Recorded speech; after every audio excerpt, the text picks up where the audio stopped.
Hey guys, welcome back to a new video. Today we're going to be looking at a Pennsylvania J1, which I will be installing a decoder in. This particular model is a West Side Model Company, made by KTM in Japan. This is actually the second version. I think these were 1978 versus the earlier ones, which had open frame motor, no backhead detail. But these did. This has a backhead detail and a factory can motor. Big honking behemoth of a motor. So without further ado, let's get into it. Now the first thing you want to do when installing a decoder is, first off, get all the parts you need. So if you have the capability, if it does not have a can motor, put in a can motor. There's very few cases where leaving in the open frame motor makes sense. Those are if the firebox is so narrow that you can't fit anything, or that the motor doesn't draw enough amps. Now, I really rarely do this, even if it's a good motor like a KTM. The KTMs have good open frame motors. I still change them out, just because you can never be too sure. Because let's say something gets stuck in there, or something goes loose. Because open frame motors, it's all open. So I've had motors where they were running fine with the open frame motor, and then 1 second they go ka-conk, and you blow a decoder because they overdraw. So you want to do that. Then you want to pick your decoder. Now I'm going to use ESU decoders, not because I prefer, because that's what I have right now. I go through a lot of decoders and I buy them when they're at better prices, or just when I need them. And sometimes that means I have ESU, or that means I have TCS decoders. So that really just depends. Obviously, you want independent. So if I had another one of these with the same motor, I may want to put in the same decoder. So I do have a C&O 210-4, but I'm not really picky because these will never run together. First off, because neither of them has front couplers, and neither of them will, because you don't use a 210-4 for switching. But needless to say, so that's what you kind of want to figure out, and then you're going to have to drill out your lights. So there's two ways to do that. By hand, which I have done, and it was really annoying, especially on the older Japanese models. You really don't want to drill them out because the brass is very hard. So it's going to take a long time. You can use a Dremel with a Jacob's chuck. That's what I use sometimes, and the other tool I have is it's a jeweler's drill. It was made by a friend who was a jeweler, and I gave it to me as a gift. It's basically a small it's really torquey geared motor that has a decent speed and has a Jacob's chuck on it, and has a little button that I use a lot too. So that's what you have to do, and then you have to kind of plan out. So I'm about 75% of the time I put the electronics in the tender.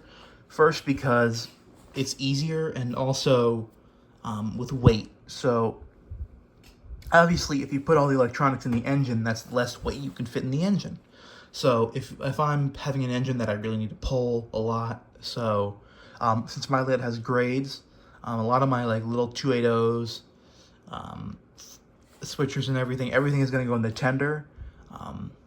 Because obviously I put extra weight in. I use these little car weights for balancing tires. That's what I use.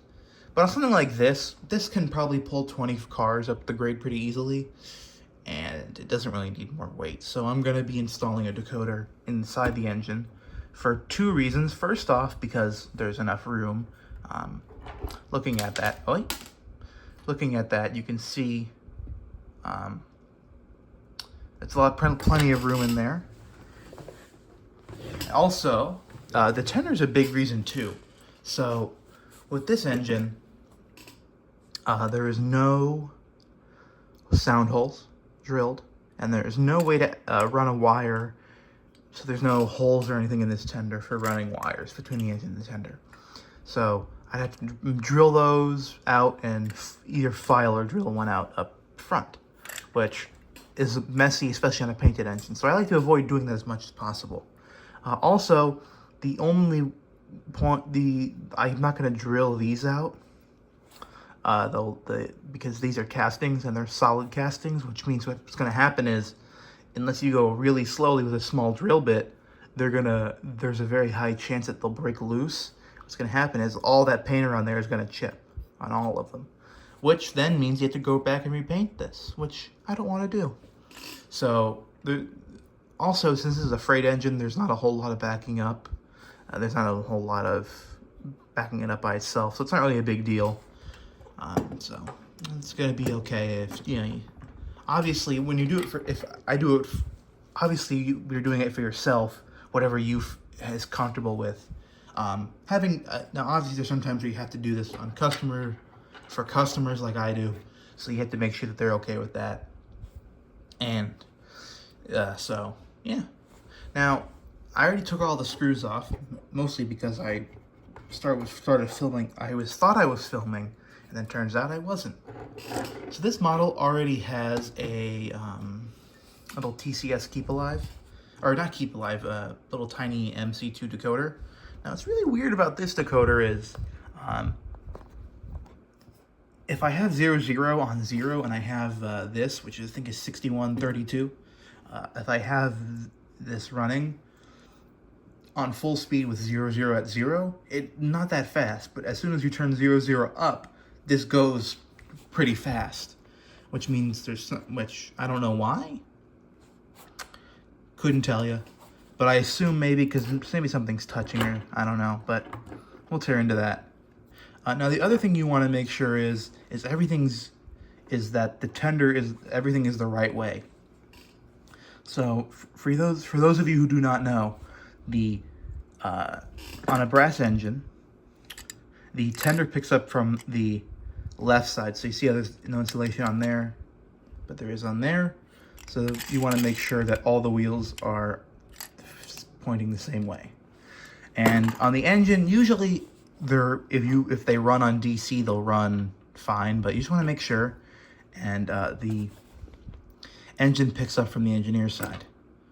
So usually if you have an engine that has a CAN motor that runs the right way on DC power, what you can do is you can just basically figure that the tender is negative and the engine is positive. So if this brush up here was wired to this wire over here, basically I would know that this would be the orange wire / the positive wire, and then this would be the gray wire. In this case, it's the wrong way around, but I was just doing it to make a point. So first thing I'm going to do is I'm going to take all this stuff out. Now you want to be able to remember where stuff goes. Luckily, I can kind of do that. So you want to make sure you have a good soldering iron. Sometimes this one's a bit of annoying, but it works good enough. Now you always want to save your wires, so I'm going to save this first off because I could probably use it on something else. So we save that. Now, I have a 21 pin in here. Actually, I don't know if that one works. That one I found in there, and it's a decoder, but I don't know why it was that way.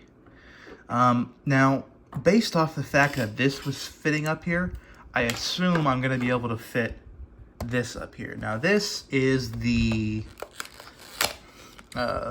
Loc Sound 5 DCC Micro with the wires.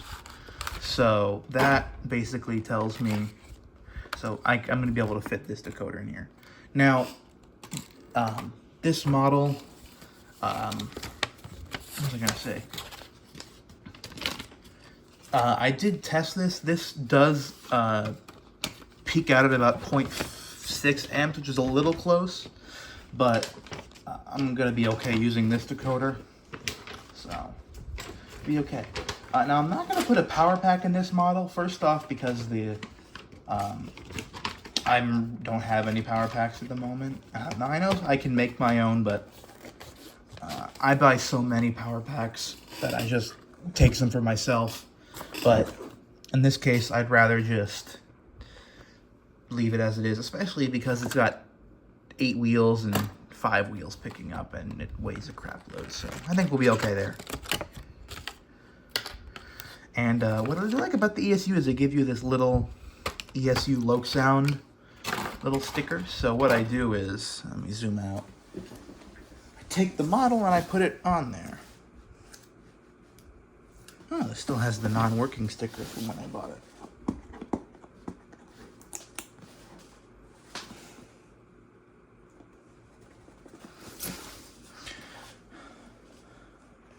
So just kind of like that. Just so that I know that this has decoder, or I know it has Loc Sound. So what I'm going to do, I always wire up the first 4 wires first. So that means I know if it's working. So just as kind of a reminder,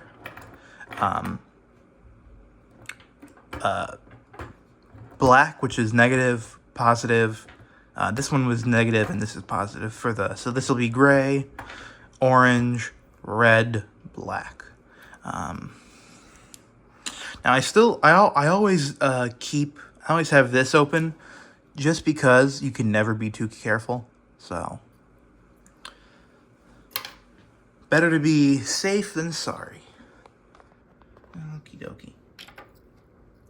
So usually how I mount these is I mount them facing backwards. In this case though, however, I'm going to mount it this way, as the speaker's going to go up front and the lights will go up front. And yeah. Now what I also do is I make sure everything fits. So we're just going to shove that in there. Okay. Now, you want to make sure everything fits, obviously, because you don't want to go through all the work of wiring everything up and then you realize, oh, crap, it doesn't fit. Which has happened to me, and it's not fun. So, let's get the wire separated out. So, because I'm not using a backup light, and also, one nice thing about the ESU decoders is, you can actually unsolder everything. So I am just going to cut this, because if I ever take this decoder out eventually, or for some reason, you never cut the wires. You never make it so you can't use the decoder for any other function beside what you're using it for. Here's another one that I don't need. And you basically just want as little bit as you want. Don't want all the extra wires in your way. So cut that off. And then there we go. We got all the wires we're going to use. So I can get some Kapton tape. So I use Kapton tape for this. I know some people say Kapton tape isn't good, but I like it because it's really thin. So use it.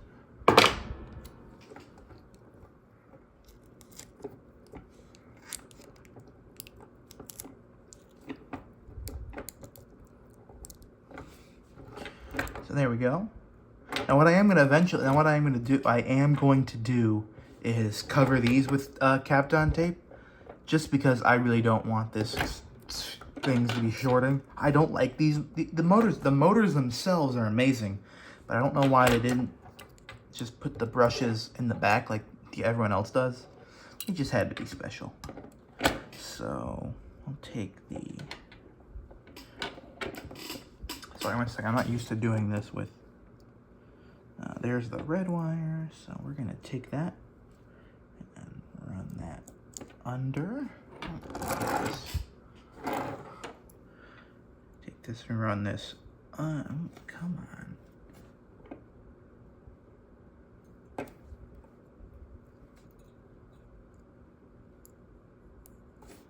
There we go.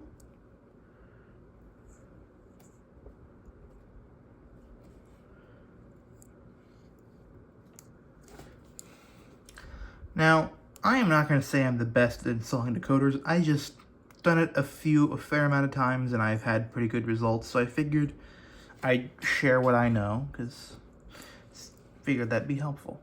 So basically, you really want to have as little wire everywhere as possible. just because it makes it easier to deal with everything, so you don't have to worry about dealing with all the extra wires. One thing I don't like about ESU is they have these boxes. They don't have the little envelopes like TCS, which I really like because those take up a lot of space. Well, it's a little thing. So let's see. Now you want to find a good mix between having too much wire and too little wire. So you want to have enough wire where you have flexibility, but not so little that when you try to go putting it back together, you don't have any wire to work with it, and you end up yanking something or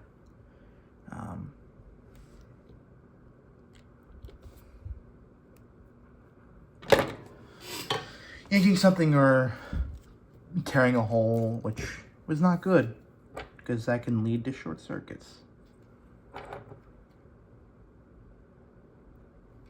You really don't need a whole lot of heat for just the regular stuff. I usually keep my soldering iron relatively, well, that's not true. This soldering iron runs cold. I don't know why, but it just, usually when it's running at 800, on my other soldering iron that I have at the other place where I work, I can do a lot more with that one. Don't ask me why. It's a nice soldering iron.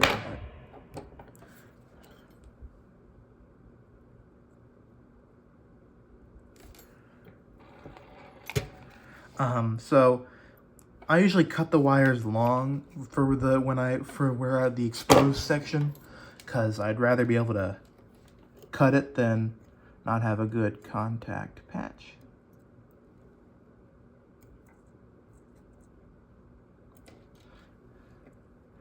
Okay, so that's good. Now, this one you have to be really careful of shorting. This one doesn't matter as much. You still want to be careful, but because this is the pickup from the body, you really don't have to be as careful. You still don't want to just randomly be having everything go everywhere. You just, if that touches something, it's not the end of the world. Now, this is a particularly easy one, mainly because everything is already done. Like, all the legwork is already done. Come on. It's like I don't have to worry about putting in a CAN motor. You know, the most time-consuming part of putting in a decoder is the preparation work. So, drilling, motor swapping, sometimes even gearbox swapping. That's the most time-consuming part of all this entire process.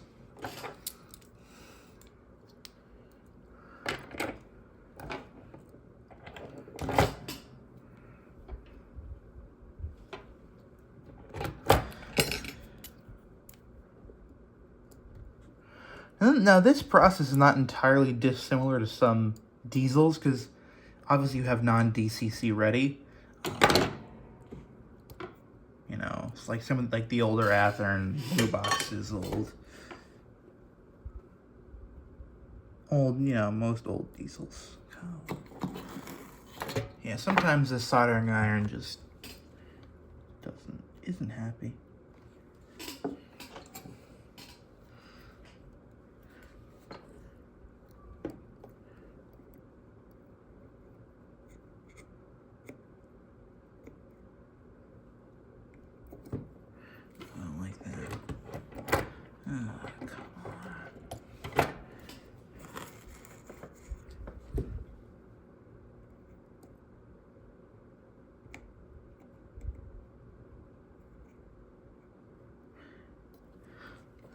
And now this thing is going too hot. Of course, when I say it's running, when it runs cold, it runs hot.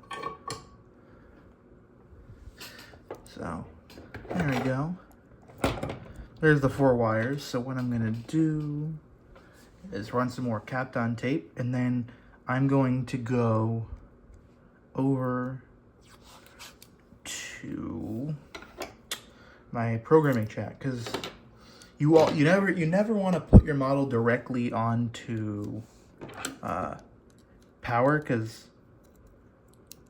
even if you know, there's just sometimes where something completely out of our control happens, and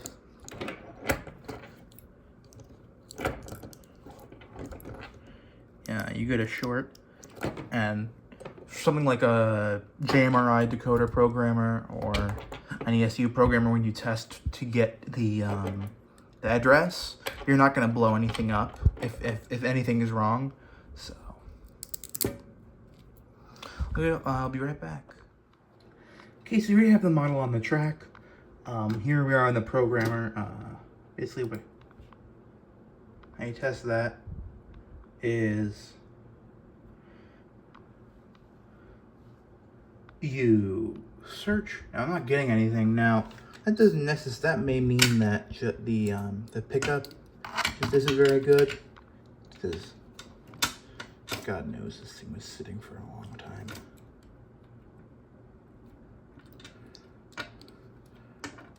Come on.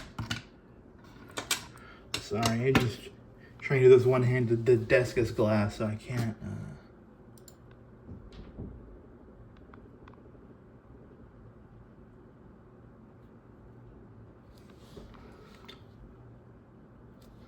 I'm not getting anything. I'll be right back, and I'll tell you what the problem is. Okay, so figured the problem out. Well, actually, I just fixed the problem. I have no idea what the problem was. Just that happens sometimes, where there's a problem and it just doesn't really make sense. So fix that, thank the Lord. Now, from here on, I'm gonna figure out what I have to do. So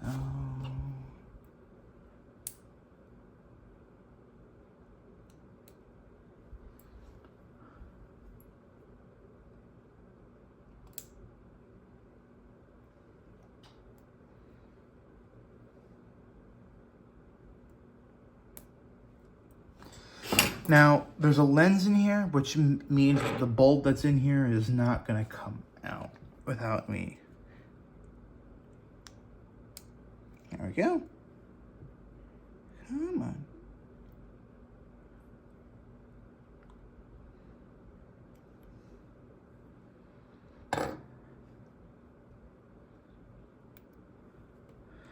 Okie dokie. Now we're gonna put in a new light. So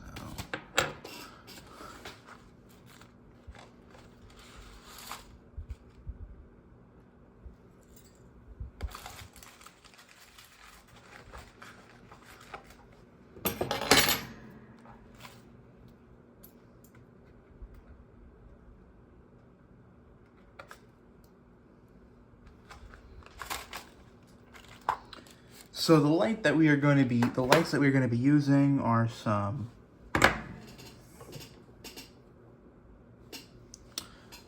where are they? It's just some cheap SMD LEDs.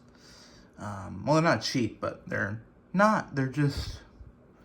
the cheapest ones I could find. So what we're gonna do, if you note, I was able to find a bunch of this clear shrink tubing. So what I do is I cut a tiny little piece. Let's see, like that, and then I turn the soldering iron way down low. So, because you really don't want this thing melting the connectors on here. So here's the little 0402. Yeah, this is not going to be super complicated install. No firebox. I have done some firebox flickers. I had a huge stash of 12 volt signal bulbs, but I ran out, and I bought some really cheap grain of wheat bulbs on eBay, and they really don't work. So, to have a firebox flicker also, it's cool, but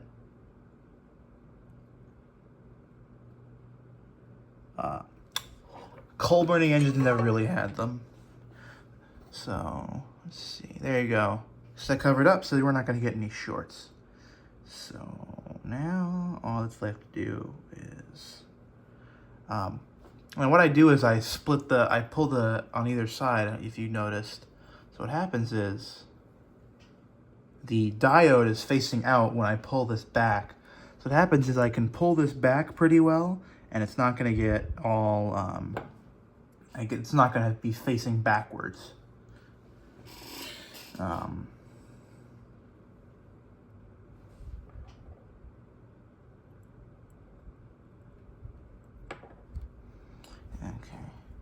Now, one thing about these are little tiny solid core wires. I don't like dealing with these because they're small enough that they get bent really easy, but then they're stiff enough where when you really want them not to get bent, they get bent. It's like they're just out to get you. Okay, so we're gonna put that about there. Now I do have to be careful because when I drill out, I use like a pretty small drill, like a,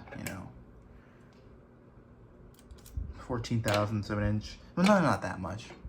I use like a number 60 drill ish, whatever I have, because when you're working on these, sometimes they break. Or at least sometimes they break when I use them. So maybe if you're better at me, then you may not get any breaking, which is entirely possible. Now let's see. Okay. So we're gonna do that. Now, I don't like that.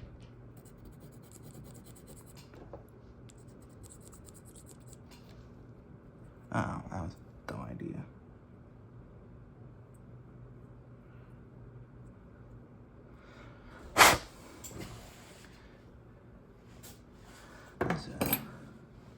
Actually, I'm gonna take this. Is there any way I can fit one of these big thingies in here? Let's see.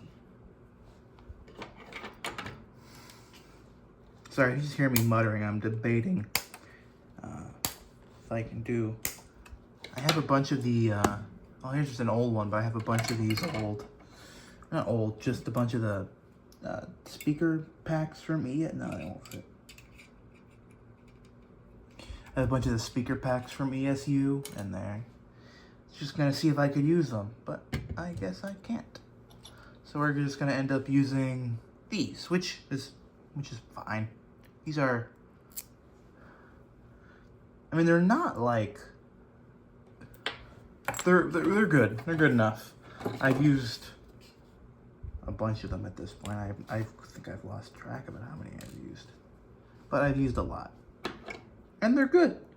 They put out a solid sound. They're insulated, which is really nice. So I don't have to worry about that. Now what I'm doing here is I'm putting in some extra weight. These speakers are pretty big. Okay, they'll fit. Just gotta make sure everything fits. The worst thing is something doesn't fit. So, although I'm gonna have to extend those wires because these will not. I mean, they could reach, but they're gonna reach over that weight, and so I don't want to have to deal with that. So, I have a bunch of. It's close enough because I know these are the only speaker wires. Let's see. I have these, which is speaker wire. Actually, I'm doing that.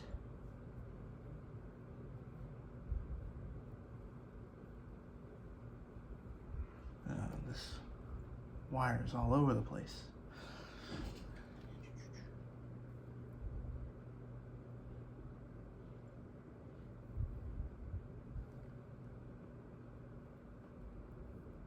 There we go.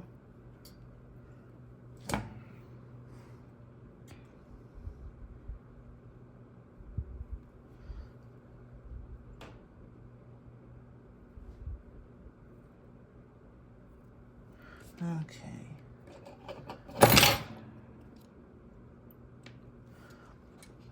Another reason why that this clear shrink tubing is really nice is because of how it's super thin. So on these little tiny ESU wires, they're amazing because they don't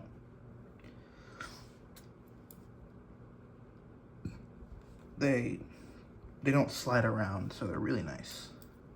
Now another thing I would say is always have you gotta be consistent. So everything I do here is consistent. So you don't want to you don't want to skip around.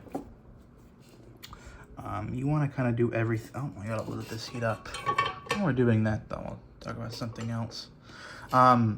Get back. You always want to have everything be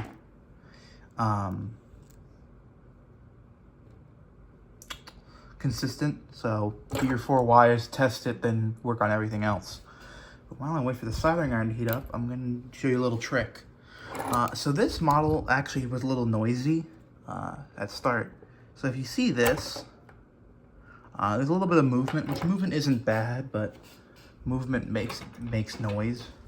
So what you can do is take a little bit of foam, double-sided foam tape, and what I do is shove it down in there.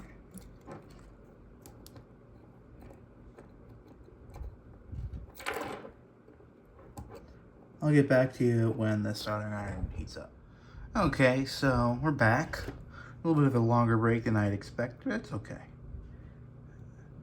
So what I'm doing right now is just connecting these extension wires.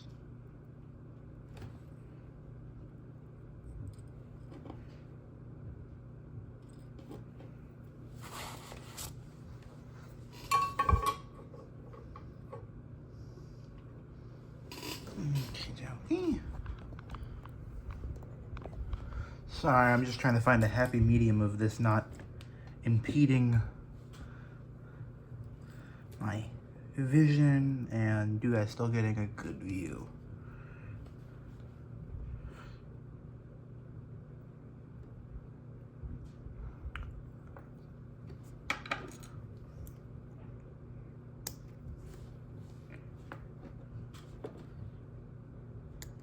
And after this, I'm gonna have to clean my workbench because I've kind of done a run of projects. So usually how I work is after every single time I kind of do a light clean, you know, get rid of dirt and debris.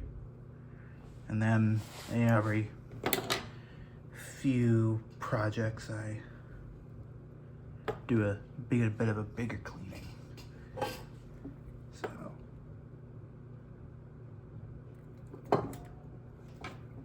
I always want to make sure your joints are good. So what's really annoying is when you finish everything up and then you pull on something and it doesn't work. It breaks.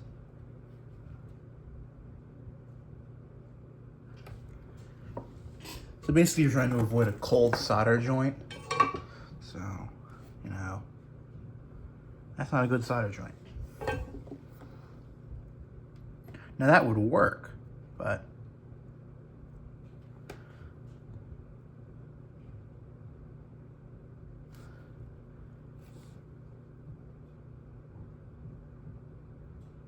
that would work, but I don't want to leave that like that.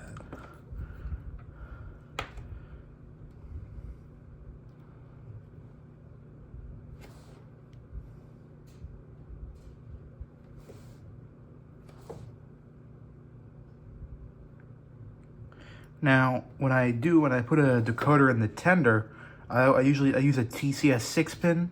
So they make the best connectors because their wires are really malleable. I've used the Miniatronics before, but they're just super stiff.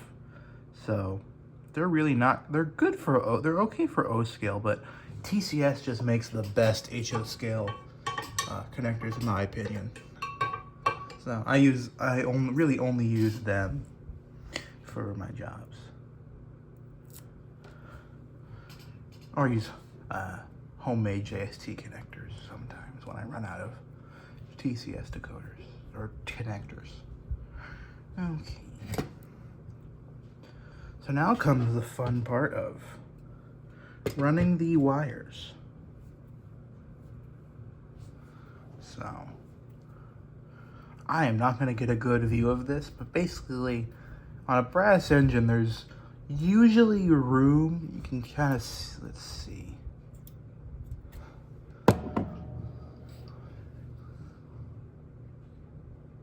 No, it's kind of hard to tell. But there's a little bit of a gap at the top. So we're going to use that. God. Okay. 1 second. Ooh, there we go. You want to use the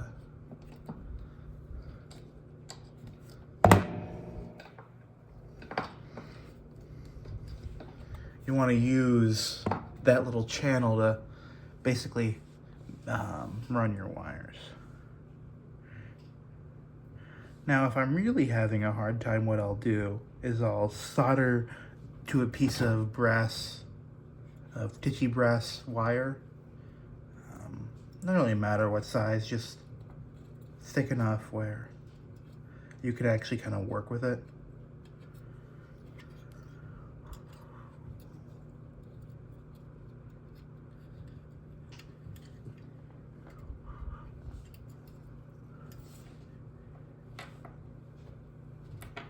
Sorry, this is the least fun part.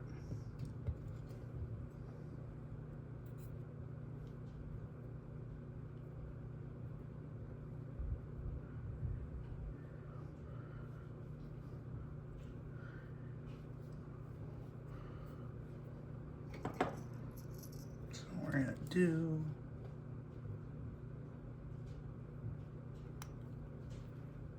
come on.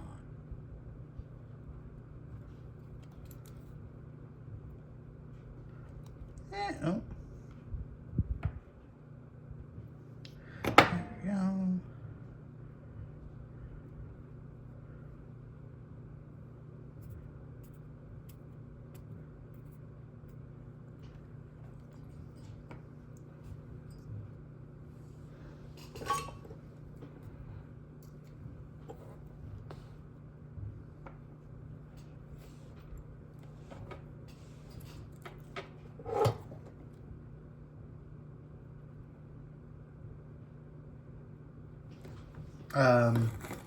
I guess just another thing, so it's just not completely silent, is this is actually a little bit too thick. You want the thinnest solder you can, so you don't have to worry about, first off, because it's the fastest to heat, obviously, and then you also just don't want all that extra solder. And you want rosin core solder. That's just the best.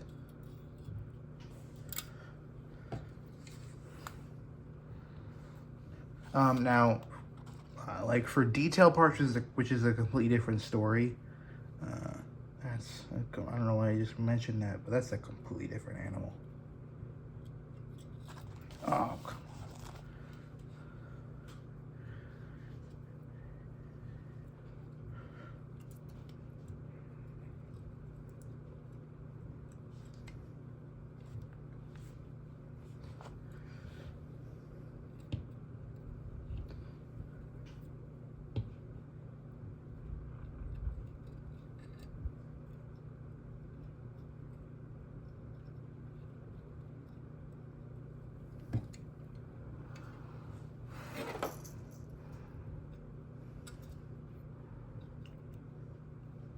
Sorry, I'm not showing anything. It's just really hard to work with that stuff. Now, I guess I'm gonna have to take out the weight because there's no way I'm gonna get to that.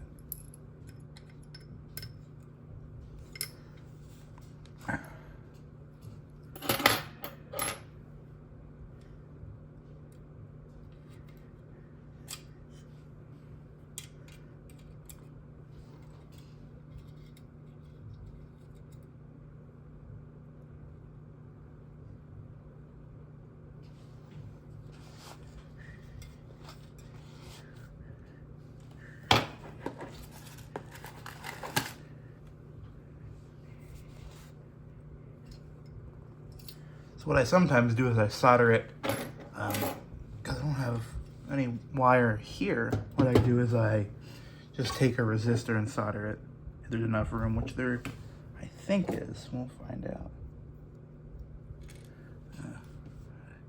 Also, I can just use this.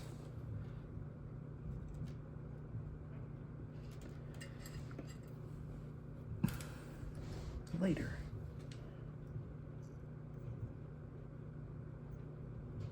There you go. There's a good joint.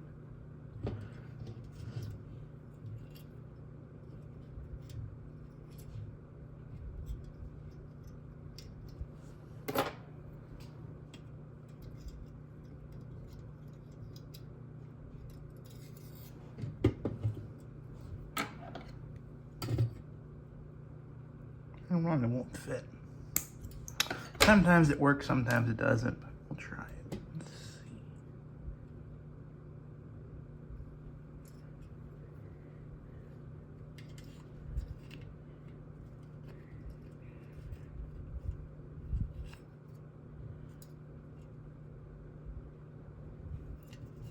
Oh, God. This is the least fun part about putting everything in the engine is you have to run all the wires.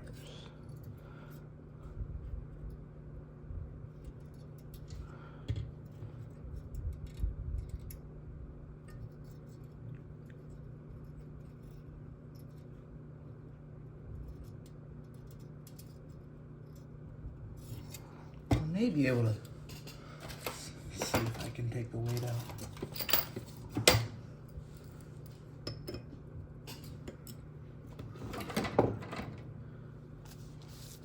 I don't have any really good screwdrivers here.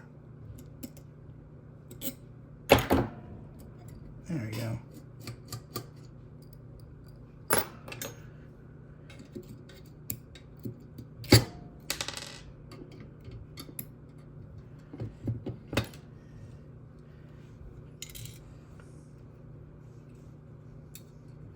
So just loosen the weight so we can run. Oh my God.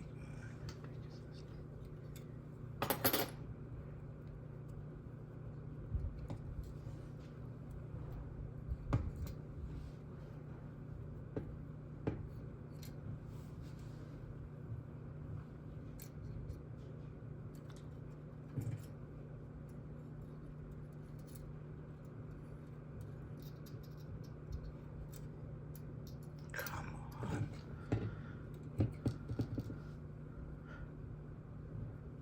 As I said, it's not the most fun, so I'll get back to you once I have those wires ran. Okay, so now we have the wires run. So now it's just kind of time to solder everything back together.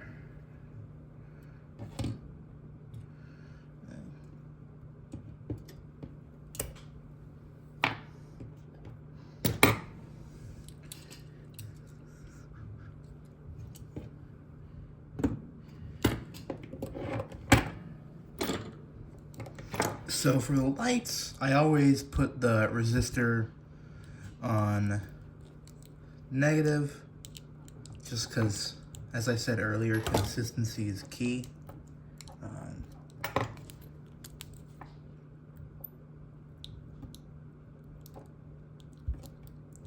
It's basically kind of do it until you can't do it wrong, not until you can do it right. I like to think about it. So if you have consistency,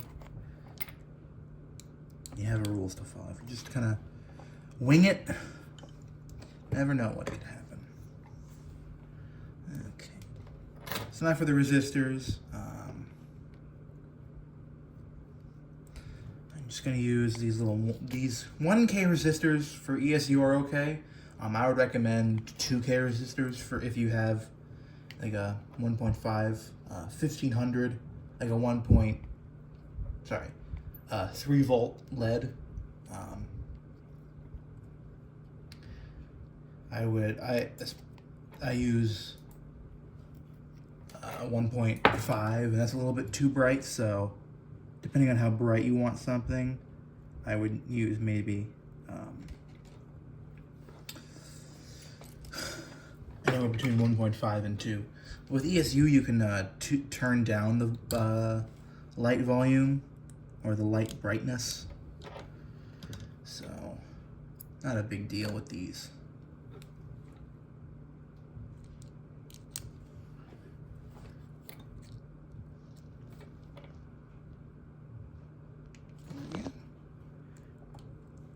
As you can see, you really don't need to hold the heat on for that long.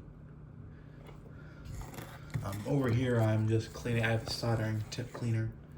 Just makes the job cleaner. Okay.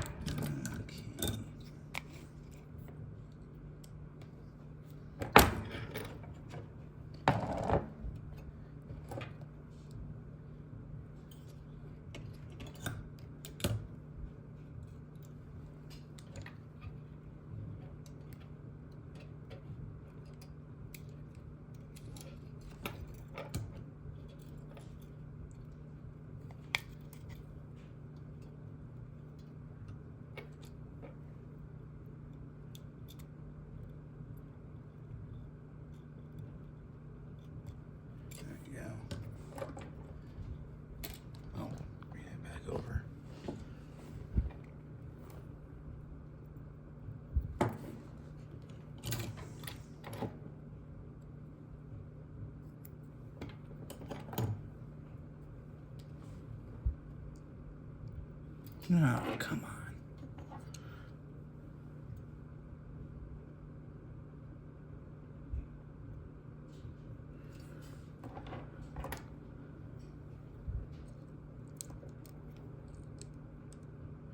There you go.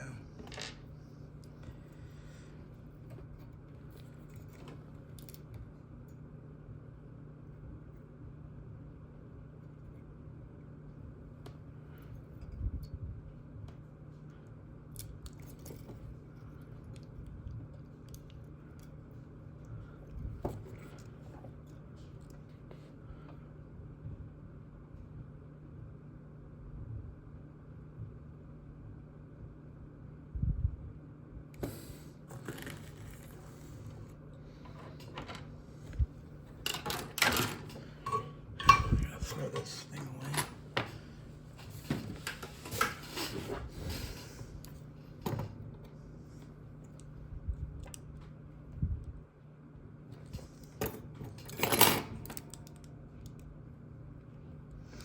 Because we're using LEDs, you gotta make sure, you gotta double check to make sure that all your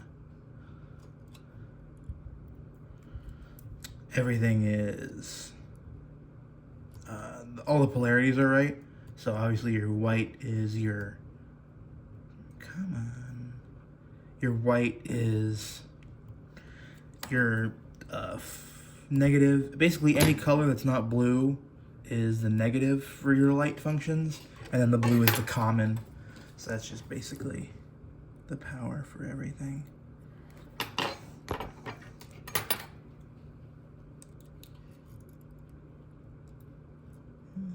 That's good.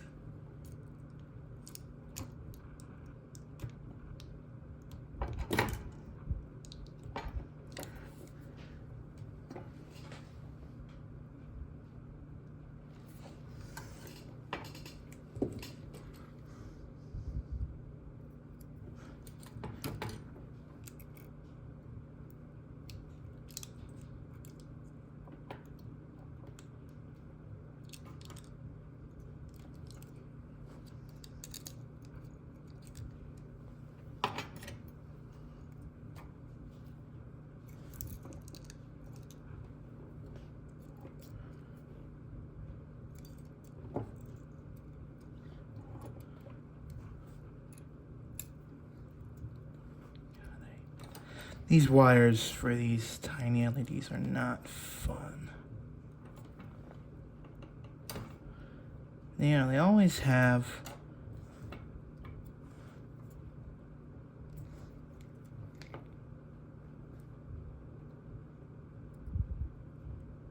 they never do what you want.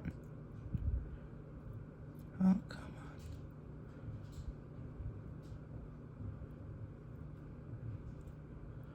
on.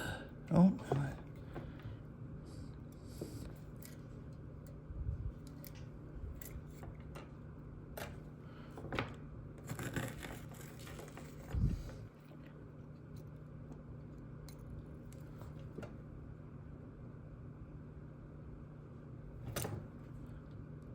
There you go.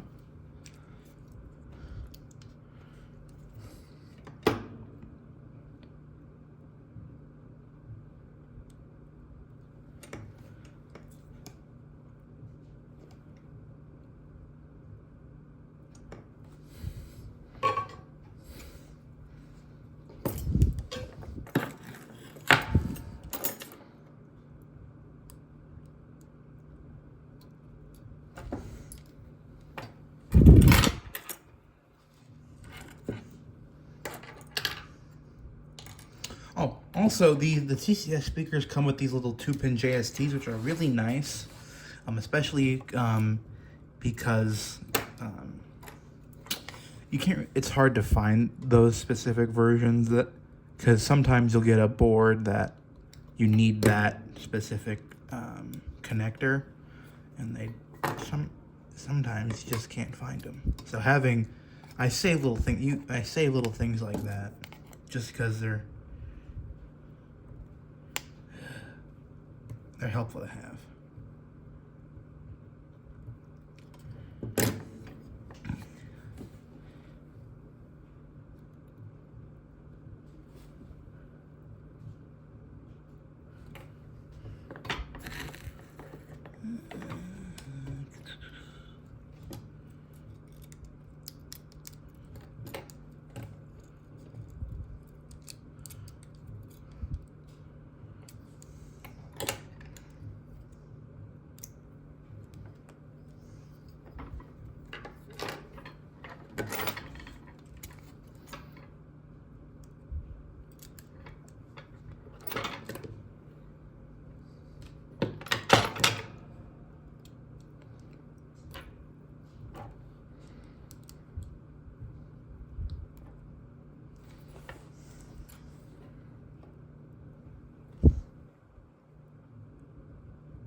I'm gonna go through and trim these.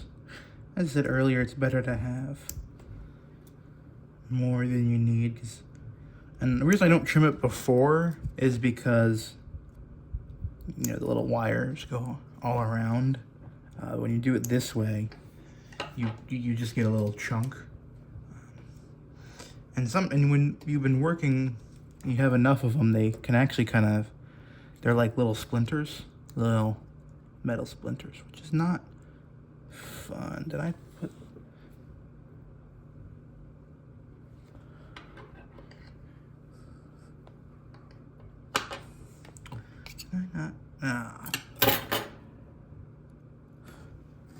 See, sometimes you forget to make little mistakes, but it's gonna check everything you do.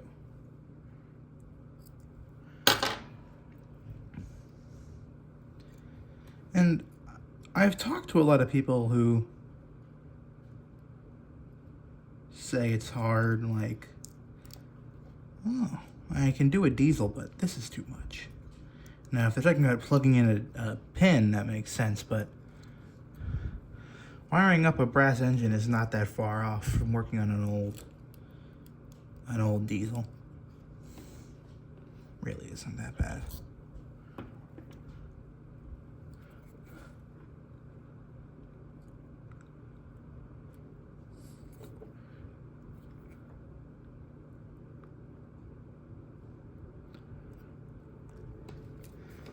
And, you know, if you want to, I mean, I wouldn't start putting in sound do what this is one of the first engines I put DCC in, so it just had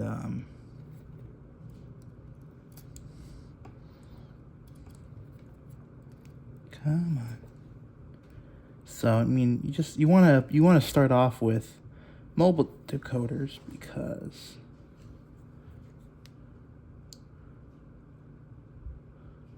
you would rather fry a $20 decoder than fry a $100 decoder. Trust me. But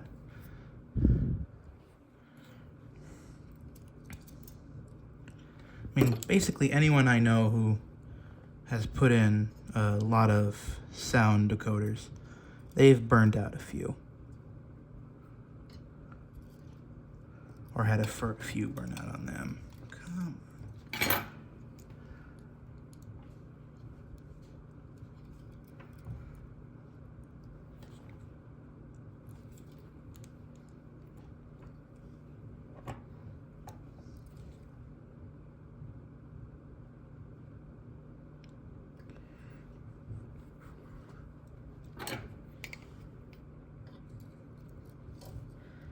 Now what I'll sometimes do is I'll put a plug in, but like a 4-pin plug, so I can just detach the body. I would do that on this one, but there's enough room in here. On something smaller that I have to do that in, I'll definitely do it. Like an engine that I know may need service.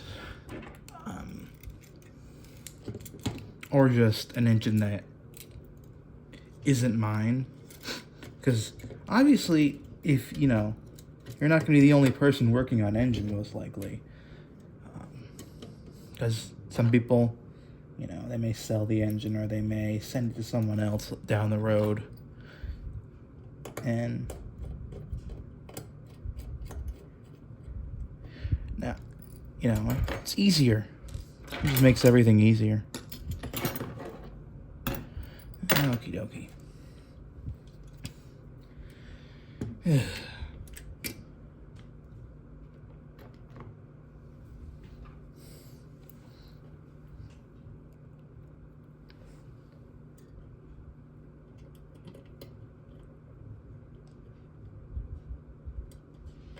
Another tool you're going to want is one of these.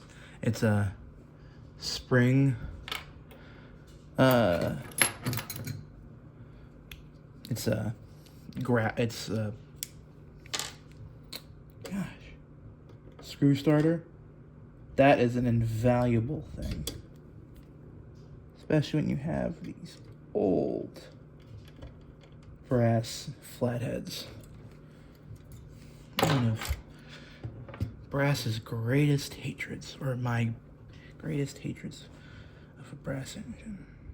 Well, whatever, it's okay. No, take it apart. See, sometimes it happens when you go too fast, is you forget to do some stuff like put the reverser into the auto reverser. Little things like that. There we go.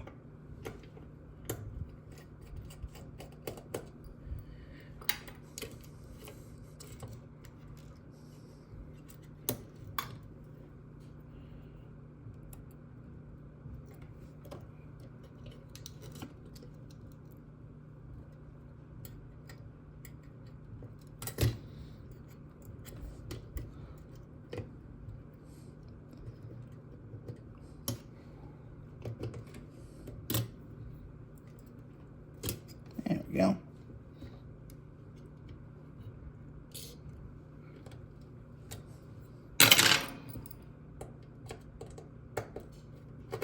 Sorry if the camera work's been a little shaky. The little desk mount that I use is not a great desk mount. It's cheap. I don't even remember where I got it. There we go. And leave that a little loose. There you go. More. Now, the one Thing about ESU is you have to load a sound file on.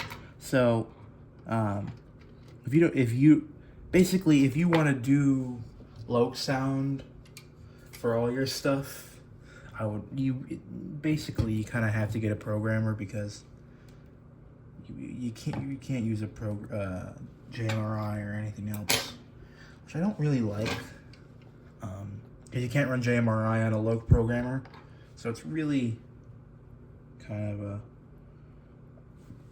you gotta have both, which I do. But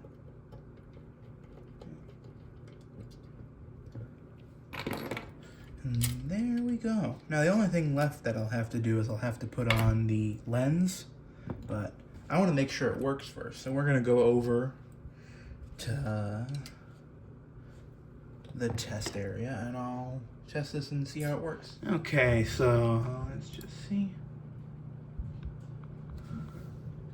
There you go.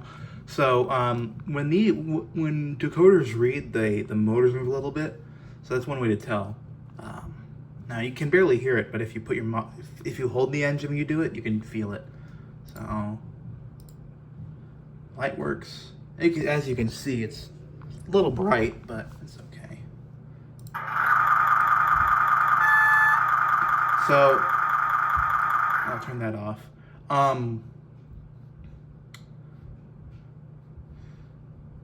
When you use this, that's how they come programmed. But you can hear that's just that single speaker, and because basically that area is somewhat sealed off. It's got a pretty good job, so it's basically acting as a reverber, like its own baffle. So I'm gonna work on programming this, and I'll get back to you once I have all the sound programmed. I'll show you down here, and then we'll go up to the layout, and we'll finish it off with some running of this engine.